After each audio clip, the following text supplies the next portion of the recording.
दोस्तों आज की कहानी है बुद्धिमान राजा की कहानी। Story in Hindi. सालों पहले नगर में एक बुद्धिमान राजा राज्य करता था। उनकी बुद्धि और होशियारी की चर्चा दूर दूर तक थी। राजा कभी भी बिना सोचे समझे कुछ नहीं कहता और ना ही किसी आरोपी की बात सुने बिना उसे सज़ा सुनाता। उसकी बुद्धिमत्ता यानी अक्लमंदी की चर्चा सुनकर आसपास के राजा, रानी और राजकुमारी आदि उनसे जलने लगते थे। इसी जलन के चलते सभी उस राजा की उसकी अक्लमंदी की परीक्षा लेने के नए नए तरीके ढूंढ रहे थे। राज दरबार में बैठे सभी दरबारी माला को देखकर हैरान थे, क्योंकि किसी को समझ नहीं आ रहा था कि असली फूलों की माला कौन सी है। सभी इस सोच में थे कि राजा कैसे बता पाएंगे कि असली फूलों की माला कौन सी है। राजा भी माला को देखकर परेशान होने लगे।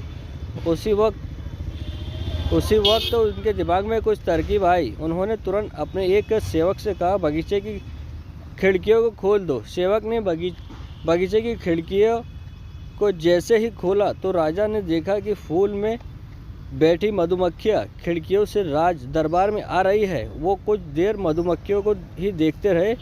जैसे ही इकट्ठी हुई मधुमक्खियाँ एक फूल की माला में बैठी, वैसे ही राजा ने कहा कि अब मैं बता सकता हूँ कि असली माला कौन सी है। राजा ने तुरंत उस माला की तरफ इशारा किया जिस पर मधुमक्खियाँ बैठी थी। राजा की होशियारी देखकर दरबार में मौजूद सभी उनके तारीफ करने लगे। सभी कहने लगे कि हर राज्य को आपके जैसा ही राजा और अक्लमंद आपके जैसे ही राजा की ज़रूरत है।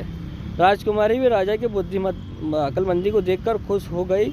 उसने भी अक्लमंद राजा की तारीफ में कुछ शब्द कहे और वहाँ से अपने राज्य की ओर निकल पड़ी। कहानी से सीख, अगर व्यक्ति अपनी अक्लमंदी का इस्तेमाल सही तरीके से करे तो हर सवाल का